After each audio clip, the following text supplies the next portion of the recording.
신앙의 첫사랑을 회복하자 이런 말 들어보셨죠? 그래서 어떤 집회에 가면 여러분 우리가 하나님 만났던 그 첫사랑을 회복합시다 이런 구호를 많이 들어보셨을 거예요. 이런 구호의 뜻은 뭐 대충 말하면 이런 거죠. 한때 신앙에 뜨거웠던 것처럼 그 신앙의 뜨거움을 우리가 회복하자 뭐 이런 뜻이에요.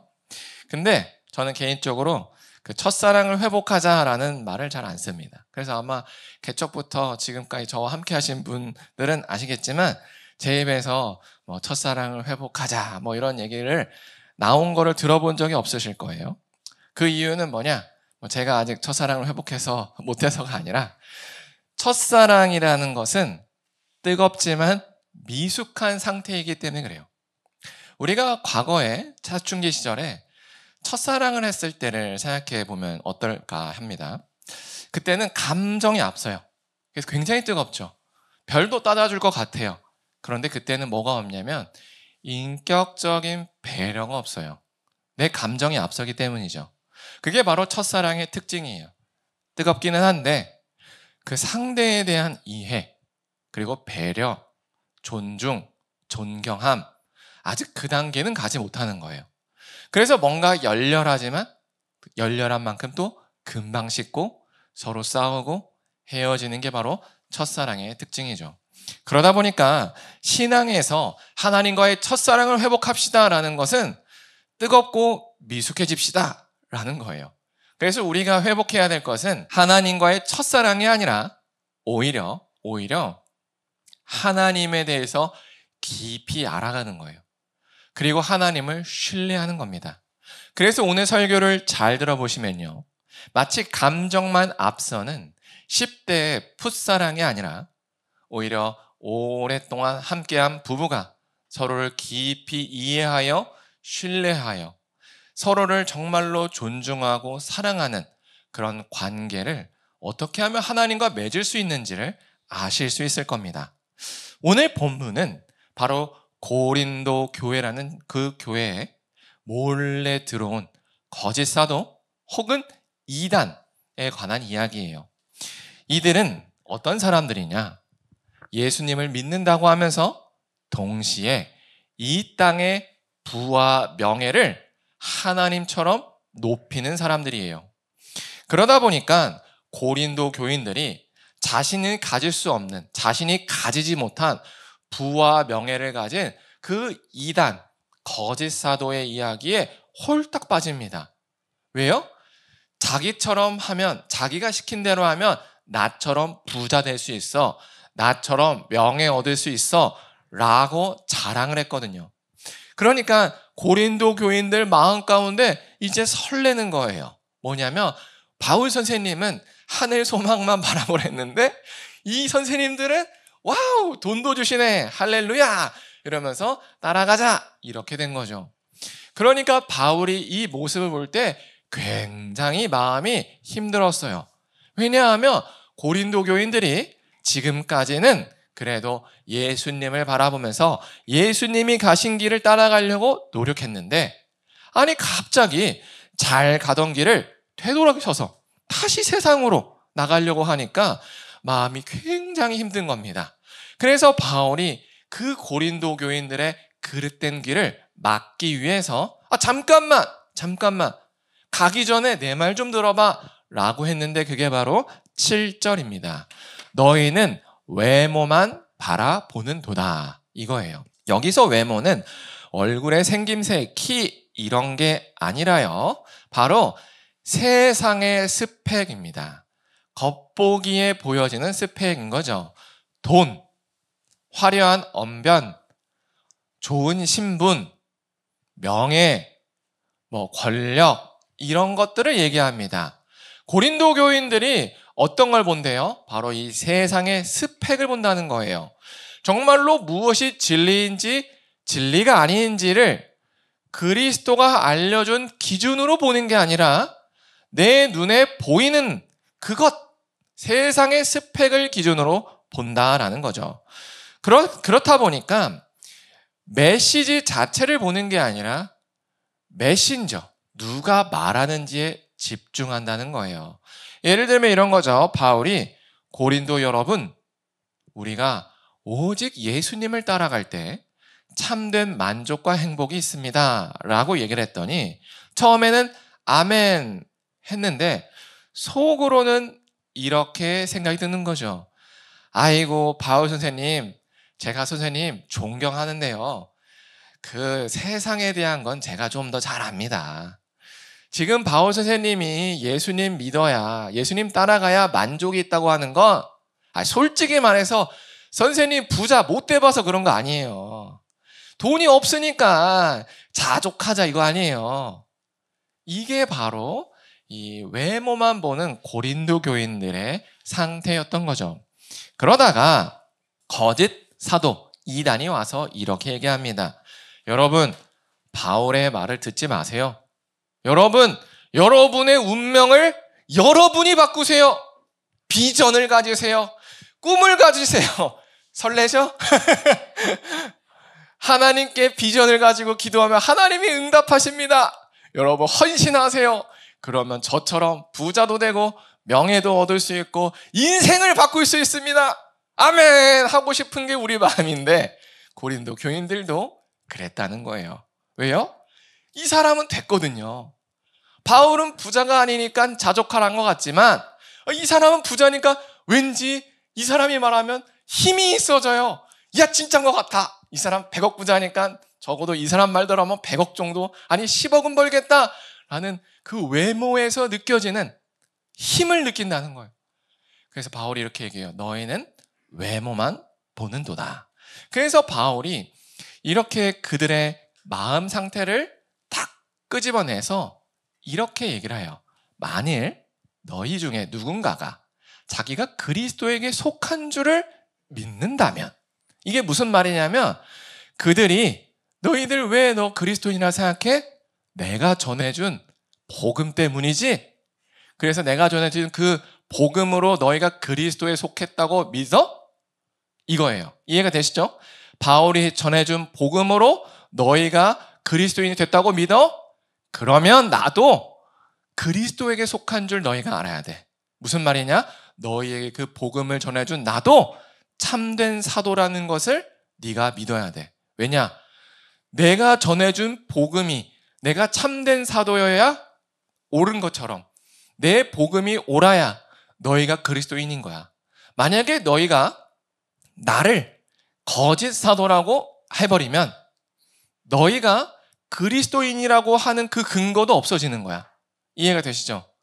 한마디로 너희가 스스로 그리스도인이라고 하면 나는 자동으로 참된 사도야. 그러니 내가 하는 말이 진리야. 이러면 이제 혼란이 오죠. 맞긴 한데.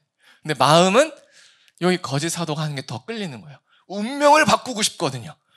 운명을 바꾸고 꿈을 가지고 비전을 성취하고 내 뜻대로 내 인생을 만들어 가고 싶은데 근데 또 바울이 한 게 진리야. 어떻게? 이게 바로 인지 부조화의 상태입니다. 왜 이런 인지 부조화의 상태에 걸리느냐? 왜냐하면 고린도 교인들이 2명의 구원자를 섬기고 있기 때문에 그래요. 신기하죠? 예수 그리스도만 섬기는 것 같은데 2명의 구원자를 섬겨요.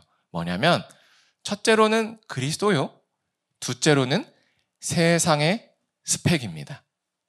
내가 죽음 뒤의 문제를 해결할 때는 그리스도가 필요해. 하지만 이 땅의 문제, 이 땅에서 먹고 사는 문제는 그리스도가 아니라 세상의 스펙이 필요하지 라고 여기는 거예요. 그래서 말로는 내가 예수님으로 구원을 받았고 오직 예수님만이 나의 참되신 구원자입니다라고 고백은 하지만 실제로 나의 마음으로는 한 가지 더 구원자를 모시고 있었다 이거예요. 돈, 실력, 명예, 능력 이런 것들인 거죠. 세상의 스펙이요. 그러다 보니까 바울의 말에는 이렇게 느끼는 거예요. 맞죠. 선생님 말 맞는데 그건 죽음 뒤에나 필요한 거잖아요. 그런데 나의 이 세상의 스펙을 채워주는 건 바로 이 거짓 사도들이 더 솔깃하단 말이에요. 이들은 이 세상의 스펙 쌓았잖아요. 그러니까 이 사람은 노하우가 있을 거고 선생님은 없잖아요. 바로 이겁니다. 그러니까 거짓 사도가 뭘 얘기하니까 그들이 가진 세상의 높은 스펙에 눈이 끌려서 맞죠. 맞죠. 저기로 가면 구원이 있겠다라고 달려갔던 거예요. 이처럼 우리 안에도 우리도 모르는 사이에 두 명의 구원자를 모시고 있을 수 있어요. 예수님이 나의 참된 구원자입니다라고 믿지만 그 구원자는 죽음의 문제나 해결해주는 이 사망보험과 같은 느낌으로 모시고 있는 것이고, 실제로 내가 먹고 사는 지금의 문제는 예수님이 못하지, 그거 뭐 어디 계시다고 그거 뭐 되겠어? 라는 생각이고, 진짜는 세상의 스펙이 나를 구원한다고 믿고 있을 수 있다는 거예요. 그래서 내 마음 가운데 오늘 설교를 들으면서 나도 한 분 더 모시는 것 같은데? 라고 한다면 내려놔야 되죠. 근데 문제가 있어요. 우리가 이걸 모르는 게 아닙니다. 머리로는 다 알죠. 하지만 마음이 주여, 이 구원자는 내려놓을 수가 없습니다. 왜요? 불안하거든요. 세상의 스펙이라는 눈에 보이고 손에 잡히는 그것을 내려놓으면 정말로 내 인생은 누구도 도와줄 수 없을 것처럼 불안해요. 그러니까 머리로는 예수님 한 분만을 구원자라고 해야 되는데 내 마음이 못한다는 거예요. 왜요? 우리에겐 세상의 구원자를 내려놓을 실력이 없어요. 이걸 내려놓을 실력이 없어요. 우리는 이걸 내려놓을 만큼의 능력이 있지 않고 의지가 있지 않고 용기가 있지 않아요. 그렇기 때문에 못하는 거야. 안 하는 게 아니라. 그래서 뭘 해야 되냐? 기도해야 됩니다. 하나님, 저 못 내려놔요. 아시잖아요. 내려놓을 수 있게 저를 바꿔주세요. 라고 하나님께 나의 이 모습을 변화해야 되는 그 책임을 넘기세요. 그러면 하나님 바꿔주십니다. 근데 내가 아니야, 내 의지를 가지고 세상의 것을 쳐다보지 말아야 돼 하면 계속 쳐다보고 있을 거예요. 그래서 오늘 만약에 내가 이 설교를 들으면서 아하, 내 안에 두 명의 구원자를 모시고 있구나 라고 하면 애써 바꾸려고 노력하지 마시고 하나님께 맡기시기 바랍니다. 하나님, 저는 도무지 불안해서 지금까지 내가 모셔왔던 세상의 스펙이라는 구원자를 내려놓을래야 내려놓을 수가 없습니다. 주여, 이런 나를 바꿔주세요. 내려놓을 수 있는 상태로 바꿔주세요. 그러면 하나님은 바꿔주실 줄 믿습니다 라고 하고 그냥 맡기시면 됩니다. 이렇게 바울은 그리스도의 사도로서 고린도 교회를 바른 길로 인도하려고 노력했습니다. 그런데 문제는 뭐냐면 고린도 교인들의 시선이 왜곡되어 있다 보니까 두 명의 구원자를 모시고 있다 보니까 문제는 뭐냐면 이런 상태예요. 바울의 인도가, 바울의 가르침이 듣기 불편한 겁니다. 자꾸 자기를 발목 잡는 것처럼 느껴져요. 자기를 발목 잡는 것처럼 느껴져요.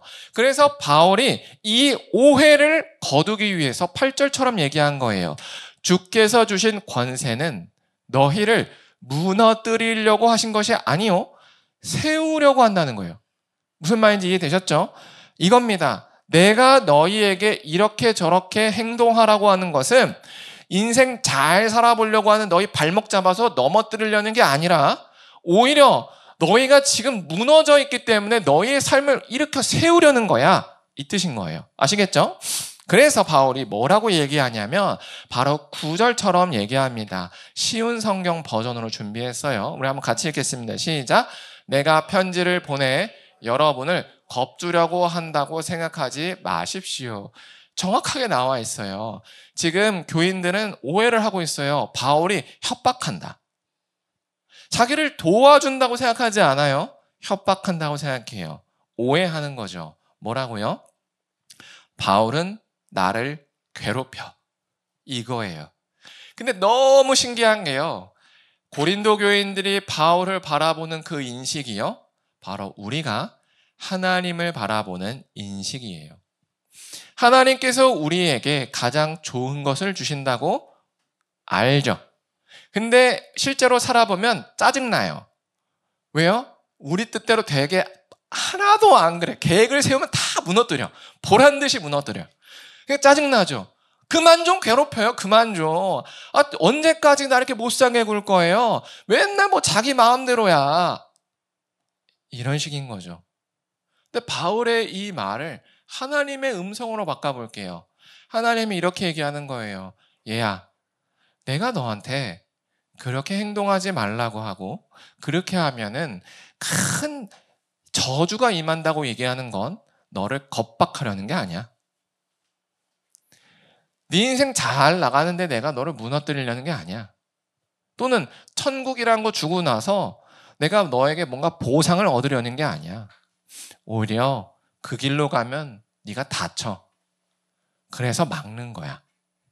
오히려 너를 세워주는 거야. 라는 게 바로 오늘 바울의 입을 통해서 하나님께서 우리에게 주시는 말씀입니다. 왜냐하면 우리도 하나님을 오해하기 때문에 그래요. 하나님이 우리를 괴롭힌다고 생각해요. 교회에서 하나님은 선하다고 많이 들었기 때문에 하나님은 선한 분이에요라고 고백하지만 나의 실제적인 삶에서는 하나님을 선하다고 고백하지 않아요. 오해하고 있죠. 괴롭히는 분. 자기 멋대로. 그냥 어디로 튈지 모르는 그런 신이라고 여기지. 정말로 선하다라고 내 영혼이 고백하지 못해요. 그러다 보니까 어떤 삶의 문제에 딱 부딪혔을 때 와, 하나님이 나를 도우셨구나라고 고백하는 게 아니라 또 왜 이러시는 거야? 왜 이래요? 적당히 좀 해. 언제까지 이럴 거야? 라고 하나님께 원망한다는 거죠.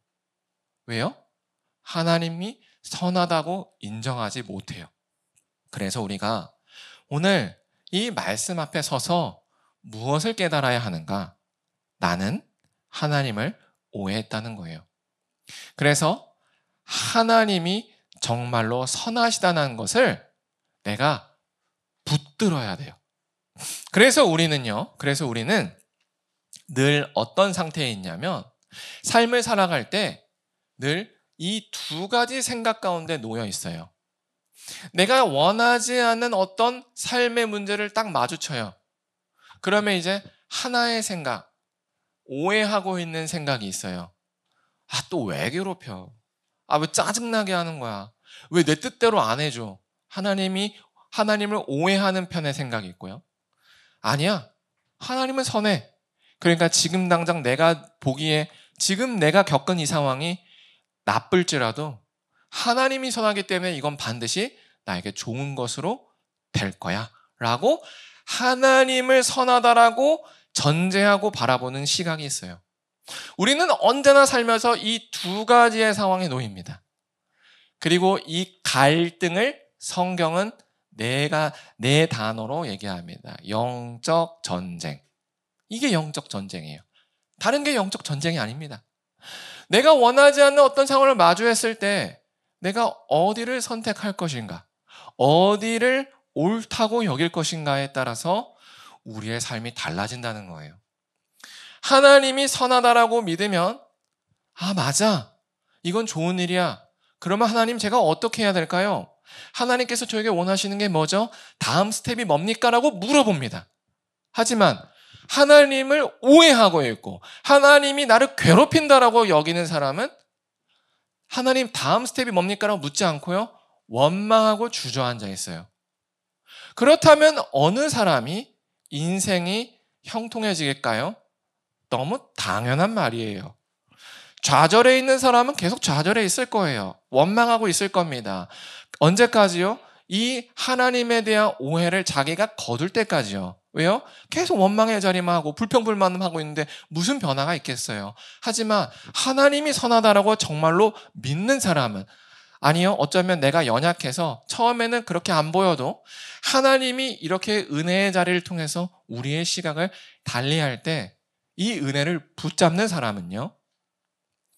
다음 스텝으로 넘어가요. 하나님 이제 인정해요. 하나님 선하셔서 주신 거 인정해요. 그 다음은 뭐예요?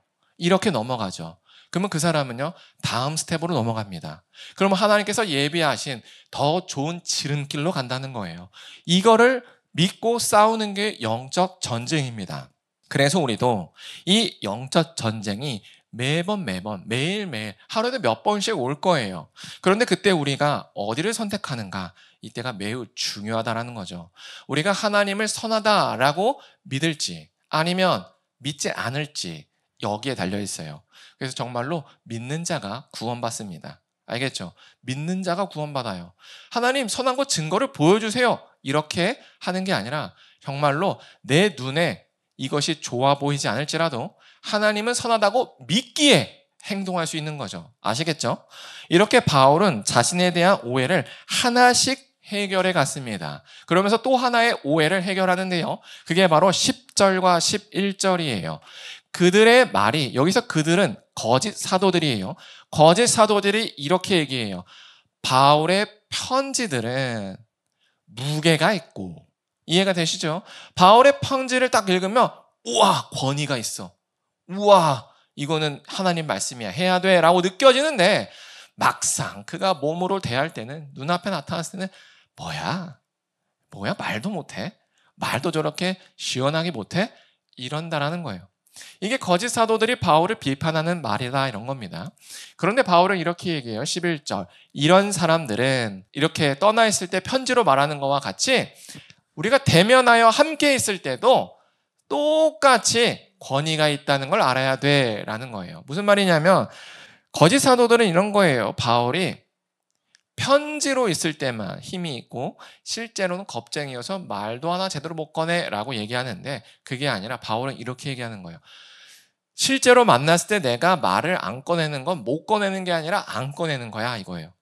내가 능력이 없어서 너에게 말 한마디 못하는 게 아니라 참는 거야 라고 얘기하는 거예요. 왜요? 그리스도의 온유와 관용으로 너희를 대하기 위함인 거예요. 그리스도께서 너희를 참은 것처럼 나도 참기 위해서인 거야 라는 겁니다. 한마디로 10절 11절은 이거예요. 바울을 무능하다라고 오해하고 있지만 바울은 능력이 있다. 그리스도께서 주신 사도로서의 능력이 있다라는 것을 얘기하는 거예요.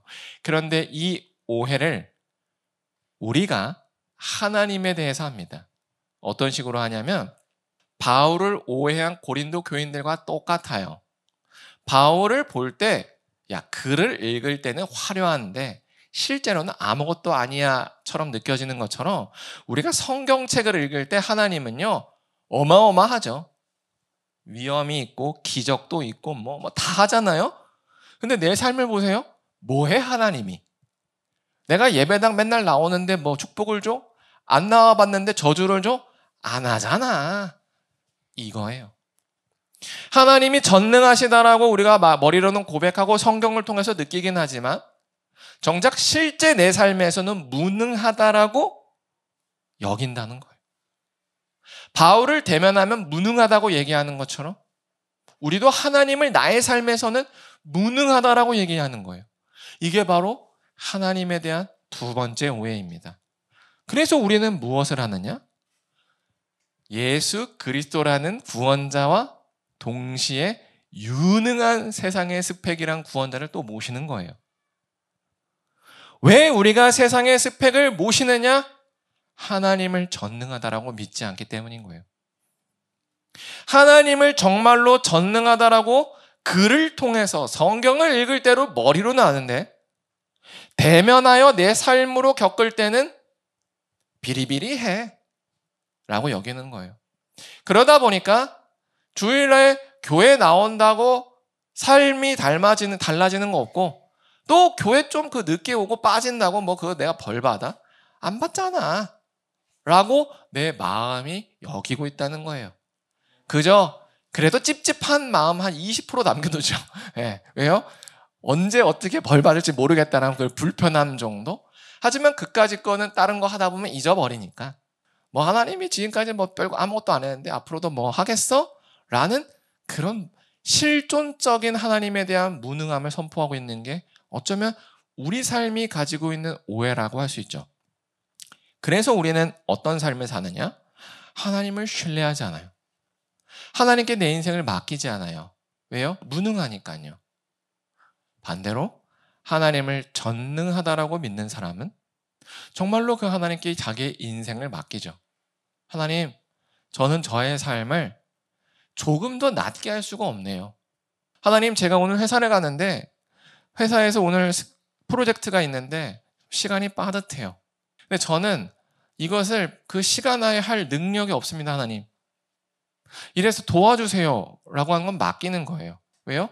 정말로 능력이 있다고 믿으니까 이 빠듯한 시간에 나의 부족한 능력을 변화시켜 채우실 걸 믿는 겁니다. 하지만 이걸 믿지 않는 그리스도인들은 어떻게 반응하냐면 어우 열받아. 야, 커피. 야, 이 새끼야, 그거밖에 못해. 이거예요. 아시겠죠? 하나님을 전능하다고 믿는지 않는지에 따라서 우리의 태도와 행동이 달라집니다. 정말로 믿는 자는요, 하나님께 그 능력을 달라고 간구하여 그 삶이 변화되는 것을 체험합니다. 그리고 정말로 하나님 안에서 우와 됐구나, 우와 변했구나를 경험하여 점점점 맡겨요. 근데 하나님을 실존적으로 무능하다라고 여기는 사람은요, 기도해요. 알아서 하세요. 신경도 안 써. 그리고 그냥 자기 이제 생각하는 거야. 이제 뭐 하지? 뭐 하지? 이런 차이가 있다는 거죠. 그래서 우리는 오늘 이 말씀 앞에 우리를 돌아볼 필요가 있는 거예요. 나는 과연 하나님을 오해하고 있었나? 아니면 제대로 바라보고 있었나? 먼저 우리가 하나님을 무능하다라고 오해하고 있었다면 우리는 반드시 불안하기 때문에 세상의 스펙이라는 두 번째 구원자를 모시고 있었을 거예요. 그렇잖아요. 이게 무능하시니까 죽음의 문제 따위나 해결할 수 있지. 지금 당장 내 삶을 도와줄 수 있어? 라는 게 우리의 불안인 거죠. 그러니까 절대 내려놓을 수가 없는 겁니다. 그러다 보니까 우리가 하나님 내려놓을 수 있게 나를 바꿔주세요라고 기도해야 될 이유는 하나님에 대한 그 오해가 바뀌어야 되기 때문에 내려놓을 수 있기 때문에 그래요. 근데 이걸 내가 아무리 바꾸려고 해도 바꿀 수 있는 게 아닙니다. 하나님이 정말로 전능하다라는 경험이 있어야 바뀌어지는 거예요. 그러니까 기도해야 맡겨야 되는 거죠. 하나님, 당신이 전능하다는 걸 내가 느낄 수 있게 해주세요. 제 불안함을 덜어낼 수 있을 만큼 안전하다는 걸 제가 신뢰할 수 있게 해주세요. 이렇게 기도를 해야 되는 거예요. 그런 다음 하나님, 당신이 선하다는 것을 제가 믿을 수 있게 해주세요. 그래서 앞으로 나의 삶에 오는 수많은 문제들 앞에서 제가 세상의 구원자를 바라보지 않게 하시고 하나님은 선하시기 때문에 이 문제조차 주셨다라고 제가 바라볼 수 있게 해주세요. 이렇게 기도하여 맡겨야 됩니다. 그러면 우리는요, 우리의 삶이 변한다라는 것을 구경할 수 있어요. 이게 핵심이에요. 이렇게 하나님께 우리가 우리의 문제를 맡기면, 나를 변화시켜달라고 맡기면 이미 책임을 하나님께 넘겼기 때문에 변하지 않은 나의 상태는 누구 책임이죠? 하나님 책임이에요. 왜요? 우리가 책임지는 게 아닌 거예요. 마치 이런 거예요. 회사에서 일을 하는데 누가 할래? 얘가 하네요. 이렇게 해서 넘기면 이 사람 책임인 것처럼 우리 삶의 어떤 문제에 내가 변해야 되고 하나님만을 바라봐야 되는 그 문제 앞에서 이걸 내가 이제 어떻게 하지? 또 이거 믿어지도 않는 걸 어떻게 믿지? 이러면 내 책임인데 이거를 하나님 바꿔주세요. 하나님 바꿔줄 거 믿습니다라고 하는 순간 이건 공을 하나님께 넘기는 거예요. 그럼 그때부터 내가 안 바뀌고 내가 불신하고 하나님에서 오해하는 것은 우리 책임이 아니라는 걸 믿으셔야 됩니다. 이걸 믿는 게 전능한 하나님을 믿는 거예요. 그래서 하나님께 문제를 맡기는 거예요. 이렇게 되면 놀라운 일이 발생합니다. 하나님이 정말로 신기하게 우리의 마음을 바꿔놔요. 우리에게 없던 능력을 채워주세요. 그래서 우리 삶이 어느 날 좋아진 걸 깨닫습니다. 구경해요. 우와, 이렇게 달라졌구나. 그래서 하나님은 전능하시다라고 더 높이 찬양하고 더 감사하고 하나님께 영광 돌릴 수 있다는 사실을 꼭 기억하시기 바랍니다. 그래서 우리가 이제는 어떻게 살아야 되냐? 이 전능하신 하나님을 의지하여 우리가 우리 삶을 구원하려고 하지 말고 가급적이면 빨리, 빠르면 빠를수록 나의 삶의 작은 영역조차 다 맡기시기 바랍니다. 오늘 설교 듣고 소화가 안 돼요. 이거 좀 고민해봐야겠어요. 기도하세요. 하나님, 이거 소화될 수 있게 해주세요. 이렇게 하셔야지 혼자서 소화해 보겠어요 해서 소화되는 교인을 본 적이 없습니다. 소화할 능력이 있었으면 진짜 됐어요. 소화할 능력이 없기 때문에 소화가 안 되는 겁니다. 그러니까 그것을 하나님께 맡기고 소화할 수 있게 해주세요 라고 하면 우리의 삶이 정말로 기하급수적으로 형통하게 된다는 사실을 꼭 기억하셨으면 좋겠습니다. 그래서 오늘 이 시간 찬양하고 기도할 때 이렇게 기도했으면 좋겠습니다. 전능하신 하나님을 신뢰하여 우리 삶을 하나님께 맡겼을 때 우리 삶이 얼마나 형통해지는지를 누릴 수 있게 해달라고 기도했으면 좋겠습니다.